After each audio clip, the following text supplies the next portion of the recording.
എന്തുട്ടാ ഓണം എക്സാം എല്ലാം കഴിഞ്ഞ് എന്താ പരിപാടി? ഇനിയിപ്പോൾ എന്താ ചെയ്യുക? ഓണം എക്സാമിന് നിരാശരായിട്ട് പാരൻസിനെ നിങ്ങൾ നിരാശപ്പെടുത്തി, നിങ്ങളെ ടീച്ചേഴ്സിനെ നിരാശപ്പെടുത്തി, അവനവൻ തന്നെ നിരാശരായിട്ട് നിൽക്കുന്നവരാണെങ്കിൽ നിങ്ങളെങ്കിൽ ഈ വീഡിയോ ഒന്ന് മൊത്തത്തിലൊന്ന് കണ്ടുനോക്കുക. വേറെ ഒന്നിനും വേണ്ടിയിട്ടല്ല. നിങ്ങൾ എങ്ങനെ ഇനി എന്താ ചെയ്യാൻ പോകണേ? വല്ല ഐഡിയ ഉണ്ടോ? എന്താ ചെയ്യാൻ പോവുക? സാർ ഞങ്ങൾ കംബാക്ക് അടിക്കും. നിങ്ങൾ കംബാക്ക് അടിച്ചിരിക്കും. എങ്ങനെ നിങ്ങൾ കംബാക്ക് അടിക്കുക? നിങ്ങൾ യൂട്യൂബ് പോയി സെർച്ച് ചെയ്യും എങ്ങനെ how to score full A+ in 4 months. ഇനി 4 months ആണ് നമ്മൾ പബ്ലിക് എക്സാമിനുള്ളത്. പബ്ലിക് എക്സാമിലേക്ക് പോകുന്നതിന് മുന്നേ എങ്ങനെ ഫുൾ A+ വാങ്ങിക്കാൻ നിങ്ങൾ യൂട്യൂബ് സെർച്ച് ചെയ്യും. നിങ്ങൾ പലതും കാണും, പല വീഡിയോസും കാണും, പലരുടെയും വീഡിയോസ് കാണും. നിങ്ങൾ മോട്ടിവേറ്റഡ് ആവും. 1 day സാർ പറയണം 1 day. ആ 1 day കഴിഞ്ഞിട്ട് നിങ്ങൾ പറയും 2 മാസം കഴിഞ്ഞിട്ട് കംബാക്ക് അടിച്ചാൽ പോരെ എന്ന് നിങ്ങൾ ചോദിക്കും. കാരണം മറ്റൊന്നുമില്ല, ചിലപ്പോൾ നിങ്ങൾക്ക് ആർട്സ്, സ്പോർട്സ്, നിങ്ങളുടെ വീട്ടിനടുത്തുള്ള കല്യാണം, നിങ്ങളുടെ കുടുംബത്തിലെ കല്യാണം, അല്ലെങ്കിൽ വേറെ എന്തെങ്കിലും പരിപാടി എന്നൊക്കെ പറഞ്ഞ് നിങ്ങൾ അങ്ങ് പോവും. നിങ്ങൾ 4 മാസം സാറ് എഴുതി വെച്ചോ മക്കളെ, സാറ് പറയണം എഴുതി വെച്ചോ, നിങ്ങൾ 4 മാസം ഒന്നും പഠിക്കാൻ പോകില്ല. അതിനുശേഷം നിങ്ങൾ വീണ്ടും വരും 2 മാസം കഴിഞ്ഞിട്ട്. എന്നിട്ട് നിങ്ങൾ സെർച്ച് ചെയ്യും how to get full marks in അല്ലെങ്കിൽ ഫുൾ A+ ഇൻ 2 months എന്നുള്ള കാര്യം നിങ്ങൾ വീണ്ടും യൂട്യൂബിൽ കയറി സെർച്ച് ചെയ്യും. എന്നിട്ട് നിങ്ങൾ നോക്കും, നിങ്ങളുടെ സമയമാണ് ഇങ്ങനെ പോയിക്കൊണ്ടിരിക്കുക. നിങ്ങളുടെ മനസ്സിലൊരു സാധനം ഉണ്ടെങ്കിൽ, നിങ്ങൾ പഠിക്കും എന്നുള്ള സാധനം ഉണ്ടെങ്കിൽ, നിങ്ങൾ 2 മാസം കൊണ്ട് ഫുൾ മാർക്ക് മേടിച്ച് കംബാക്ക് അടിക്കാന്നൊരു സാധനം ഉണ്ടെങ്കിൽ എങ്കിൽ നിങ്ങൾക്ക് തെറ്റി. നിങ്ങൾ 2 മാസം ഉണ്ടെങ്കിൽ പോലും നിങ്ങളൊന്നും ചെയ്യാൻ പോകില്ല. നിങ്ങൾക്ക് അവിടെ കൂട്ടുകാരനോട് ട്രിപ്പ് പോകാനുണ്ടാവും. ചിലപ്പോൾ നിങ്ങൾക്ക് ഒരു ലൈഫല്ലേ ഉള്ളൂ. നിങ്ങൾ എൻജോയ് ചെയ്യാന്ന് പറഞ്ഞിട്ട് നിങ്ങൾ കുറച്ച് എന്ത് ചെയ്യാൻ പോകും? ഫുട്ബോൾ കളിക്കാൻ പോകും, ക്രിക്കറ്റ് കളിക്കാൻ പോകും. Okay fine, ready. ഇതൊന്നും വേണ്ടെന്നല്ല പറയുന്നത്. നിങ്ങൾ 2 മാസം ഒന്നും പഠിക്കില്ല എന്നുള്ളൊരു ഫാക്റ്റാണ് സാർ മുന്നോട്ട് വെക്കുന്നത്. അതിനുശേഷം നിങ്ങൾ 2 മാസം കഴിഞ്ഞ് വീണ്ടും വരും. വീണ്ടും വന്നിട്ട് സാർ പറയണം മക്കളെ, നിങ്ങൾ വീണ്ടും സെർച്ച് ചെയ്യും how to score full A+ in 1 month. ഒരു മാസം കൊണ്ട് എങ്ങനെ എടുക്കാൻ പറ്റും? പരീക്ഷയ്ക്ക് ചിലപ്പോൾ പബ്ലിക് എക്സാമിന് ഒരു മാസം മുന്നേ ആയിരിക്കും നിങ്ങൾ വന്നിട്ട് ഈ പറഞ്ഞ സാധനം യൂട്യൂബിൽ സെർച്ച് ചെയ്യുന്നത്. അപ്പോൾ നിങ്ങളുടെ മുന്നിലേക്ക് ഒരുപാട് 1 shot ലൈവ്സും 1 shot വീഡിയോസും ഒരുപാട് കാര്യങ്ങളും ഷോർട്സും കാര്യങ്ങളൊക്കെ ആയിട്ട് നിങ്ങളുടെ മുന്നിലേക്ക് ഒരുപാട് എക്സാമിനർ മാത്രമല്ല മറ്റു പല പ്ലാറ്റ്ഫോംസിന് വീഡിയോസ് നിങ്ങളുടെ മുന്നിലേക്ക് വരും. നിങ്ങൾ ആകെ കൺഫ്യൂസ്ഡ് അടിച്ചിട്ട് ഇങ്ങനെ വണ്ടടിച്ച് നിൽക്കുന്ന ഒരു ടൈമുണ്ട്. എന്താ ചെയ്യുക, എന്താ പഠിക്കുക, ആരുടെ പഠിക്കുക, അത് ഒരുപാട് കടൽ പോലെ കിടക്കണ്ടല്ലോ. എന്താ ചെയ്യാന്ന് അറിയാണ്ട് നിങ്ങൾ നോക്കും. സാറ് പറയുകയാണ് നിങ്ങളൊരു തേങ്ങയും പിന്നെയും പഠിക്കാൻ പോകില്ല. അതിനുശേഷം നിങ്ങൾ നോക്കും how to get full marks അല്ലെങ്കിൽ full syllabus, how to complete full syllabus in 1 week. ഒരാഴ്ച കൊണ്ട് ഫുൾ സിലബസ് നിങ്ങൾ ചിന്തിക്കുക. കടൽ പോലുള്ള സിലബസ് എങ്ങനെ തീർക്കും എന്നുള്ള കാര്യം നിങ്ങൾ സെർച്ച് ചെയ്യുമ്പോൾ നിങ്ങളുടെ മുന്നിൽ വരുന്നത് അതിലും കൂടുതൽ വീഡിയോസും അതിലും കൂടുതൽ ഷോർട്സും ആയിരിക്കും.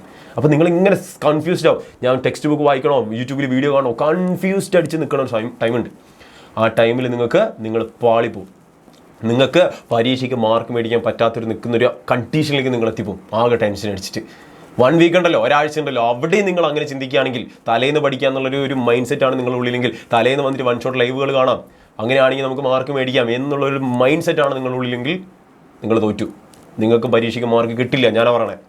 ഓക്കെ, വേറൊന്നും കൊണ്ടല്ല മക്കളെ, നിങ്ങൾക്കൊരു കൃത്യമായിട്ടുള്ളൊരു പ്ലാൻ ഉണ്ടായിരിക്കണം, കൃത്യമായിട്ടുള്ളൊരു മൈൻഡ് സെറ്റ് ഉണ്ടായിരിക്കണം മുന്നോട്ട് പോകുമ്പോൾ. ഇനിയുള്ള സമയത്തെങ്കിലും, ഇനിയുള്ള ഈ പറഞ്ഞിട്ടുള്ള ക്രിസ്മസ് എക്സാം തൊട്ട് അങ്ങോട്ടേക്ക് നിങ്ങൾക്കൊരു വ്യക്തമായിട്ടുള്ളൊരു മാസ്റ്റർ പ്ലാൻ ഇല്ലെങ്കിൽ നിങ്ങൾ തോറ്റ് പണ്ടറങ്ങി പോകും. Okay ready? അപ്പോൾ ഇത്ര ഉള്ളൂ സാറിന് പറയാൻ വേണ്ടിയിട്ട്. Make realistic and achievable goals അല്ലെങ്കിൽ ടാർഗറ്റ്സ് എന്ന് വെക്കുക. വേറൊന്നും കൊണ്ടല്ല. ഈ പറഞ്ഞിട്ടുള്ള 4 മാസം അല്ലെങ്കിൽ 2 മാസം 1 മാസം 1 week കൊണ്ടൊന്നും നിങ്ങൾക്ക് ഒന്നും ചെയ്യാൻ പോകില്ല. നിങ്ങൾക്ക് പതുക്കെ ഇന്ന് തൊട്ട് നിങ്ങൾ തിന്നു തുടങ്ങിയിട്ടില്ലെങ്കിൽ ഓരോ കാര്യമാകുമ്പോഴത്തേക്ക് അവസാനമാകുമ്പോഴത്തേക്ക് നിങ്ങൾക്ക് ഒന്നും വിശപ്പ് എന്ന് പറഞ്ഞ സാധനം മാത്രമേ ഉണ്ടാവുള്ളൂ. നിങ്ങൾക്ക് വയറെന്നറിയില്ല, നിങ്ങൾക്ക് മാർക്ക് കിട്ടില്ല, നിങ്ങൾ ബുക്കിൻ്റെ ഒരു പരിസരം പോലും എത്തില്ല. അപ്പോൾ നിങ്ങൾ എന്ത് ചെയ്യുക? ഓരോ ദിവസം നിങ്ങൾക്ക് പറ്റുന്ന രീതിയിൽ അച്ചീവബിൾ ആയിട്ടുള്ള, നിങ്ങൾക്ക് പറ്റുന്ന റിയലിസ്റ്റിക് ആയിട്ടുള്ള ഗോൾസ് സെറ്റ് ചെയ്യുക. 4 മാസം കൊണ്ട് ഫുൾ സിലബസ് കവർ ചെയ്യാനോ അല്ലെങ്കിൽ 4 മാസം കൊണ്ട് ഫുൾ A+ കിട്ടാനുള്ള മാസ്റ്റർ പ്ലാനോ കാര്യങ്ങളോ ഒന്നുമല്ല സാർ പറയണത്. ഡെയിലി വൈസ് നിങ്ങൾക്ക് എത്രത്തോളം പഠിക്കാൻ പറ്റുന്നുണ്ട്, ഓരോ ചെറിയ കാര്യങ്ങൾ എന്നുള്ളതിലാണ് കാര്യം. അങ്ങനെ വരുമ്പോൾ നിങ്ങൾ അറിഞ്ഞിരിക്കുക നിങ്ങളുടെ ആറ്റിറ്റ്യൂഡാണ് പ്രശ്നം. നിങ്ങൾ അറിഞ്ഞിരിക്കുക ഫുൾ സിലബസ് കവർ ചെയ്യുന്നതോ അല്ലെങ്കിൽ ഒരാഴ്ച കൊണ്ട് ഫുൾ പഠിച്ചു തീർക്കണതോ അങ്ങനെയൊന്നുമല്ല സാർ പറയണത്. നിങ്ങൾ ചെറുതായിട്ട് കണ്ടിന്യൂ ചെയ്ത് പോവുക. അവസാനം നിങ്ങൾക്ക് അതിൻ്റെ റിസൾട്ട് കിട്ടിയിരിക്കും. അപ്പോൾ ആറ്റിറ്റ്യൂഡ് മാറ്റി പിടിക്കുക. നിങ്ങൾ ആറ്റിറ്റ്യൂഡ് അങ്ങനെയാണെങ്കിൽ തലേന്ന് വന്നിരുന്ന് പഠിക്കാം, അല്ലെങ്കിൽ തലേന്ന് വന്നിരുന്ന് ഞാൻ എന്തും പഠിച്ചാൽ എൻ്റെ തലയിൽ കയറും എന്നുള്ളൊരു മൈൻഡ് സെറ്റ് നിങ്ങൾ മാറ്റി വെച്ചിട്ട്, നിങ്ങൾ ആറ്റിറ്റ്യൂഡ് ഒന്ന് കുറച്ച് നേരം മാറ്റി വെച്ചിട്ട് നിങ്ങൾ എന്ത് ചെയ്യുക? നിങ്ങളുടെ ഈഗോ കുറച്ചൊന്ന് മാറ്റി വെച്ചിട്ട് നിങ്ങൾ എന്ത് ചെയ്യുക? നിങ്ങൾ ഇന്നോട്ട് പഠിക്കാൻ ശ്രമിക്കുക. നിങ്ങൾ ചെറിയ കാര്യങ്ങൾ എന്ത് ചെയ്യുക? ഒന്ന് പഠിക്കാൻ ശ്രമിക്കുക. സ്വാഭാവികമായിട്ട് നിങ്ങൾ എന്ത് ചെയ്യുക? മിനിമം 2 മണിക്കൂറെങ്കിലും ദിവസം നിങ്ങൾ പഠിക്കാനുള്ള ആ ഒരു മൈൻഡ് സെറ്റ് നിങ്ങളുള്ളിൽ നിങ്ങൾ ഉണ്ടാക്കിയെടുത്തില്ലെങ്കിൽ നിങ്ങൾക്ക് പണി കിട്ടിയിരിക്കും, ഞാനാണ് പറഞ്ഞത്. ഓക്കെ, ഇത് മോട്ടിവേഷനോ കാര്യങ്ങളൊന്നുമല്ല, ആക്ച്വൽ ട്രൂത്ത് ആൻഡ് ഫാക്ട്സ് ആണ്. Okay fine, ready? അപ്പോൾ മിനിമം നിങ്ങൾ 2 മണിക്കൂറെങ്കിലും നിങ്ങൾ കാണുക. എന്നിട്ട് നിങ്ങൾ ഡ്രീം ചെയ്യുക, നിങ്ങൾക്ക് ഫുൾ A+ കിട്ടുന്ന കാര്യം അല്ലെങ്കിൽ നല്ല മാർക്ക് കിട്ടുന്ന കാര്യം ഡ്രീം ചെയ്യുക, മാനിഫെസ്റ്റ് ചെയ്യുക. ആ ദിവസം നിങ്ങളുടെ പാരൻസിനെ നിങ്ങൾ പ്രൗഡാക്കുന്ന ദിവസം, ഓണം എക്സാമിന് മാർക്ക് കുറഞ്ഞാൽ അതേ പാരൻസും അതേ ടീച്ചേഴ്സും നിങ്ങൾ പറഞ്ഞാൽ അവരെ കൊണ്ട് മാറ്റി പറയിപ്പിക്കാനുള്ള ഒരു മാനിഫെസ്റ്റേഷൻ, ഒരു ഡ്രീം നിങ്ങളുടെ ഉള്ളിൽ നിങ്ങൾ തന്നെ പ്ലാൻ ചെയ്യുക, നിങ്ങൾ തന്നെ ഉണ്ടാക്കി വെക്കുക. അങ്ങനെ ആണെങ്കിൽ മാത്രമേ നിങ്ങൾ മുന്നിലേക്ക് പോകുമ്പോൾ നിങ്ങൾക്കൊരു വിജയം ഉണ്ടാവുള്ളൂ. ഇത് ഞാൻ പറയുകയാണ്, നിങ്ങളിത് എക്സാമിൻ്റെ തലേന്ന് ഇത് വന്ന് കണ്ടാൽ യാതൊരുവിധ പ്രയോജനം കിട്ടാമുള്ള ഈ വീഡിയോ നിങ്ങൾ ഇപ്പം നിങ്ങൾ ഒരു ആക്ഷൻ എടുക്കുകയാണെങ്കിൽ മാത്രമേ ഈ വീഡിയോ കൊണ്ട് നിങ്ങൾക്ക് പ്രയോജനം ഉണ്ടാവുള്ളൂ. അപ്പോൾ എല്ലാവരും തന്നെ എന്ത് ചെയ്യുക? ഒന്ന് മാനിഫെസ്റ്റ് ചെയ്യുക, അതിനനുസരിച്ച് നിങ്ങൾ എന്ത് ചെയ്യുക? പ്ലാൻ ചെയ്യുക. ഓൾ ദി ബെസ്റ്റ് മക്കളെ, നിങ്ങൾ നന്നായിട്ട് പഠിക്കുക, അടിപൊളിയാക്കുക.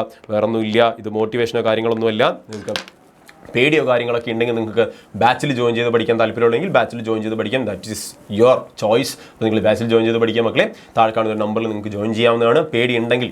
ഓക്കെ, അപ്പം നന്നായിട്ട് പഠിക്കുക, അടിപൊളിയാക്കുക. ആരും ഒരു കാരണവശാലും നിങ്ങളുടെ മൈൻഡ് സെറ്റ് മാറ്റാതെ പഠിക്കരുത്. മൈൻഡ് സെറ്റ് മാറ്റുക, പോസിറ്റീവായിട്ടിരിക്കുക, ഹാപ്പി ആയിട്ടിരിക്കുക. ബൈ.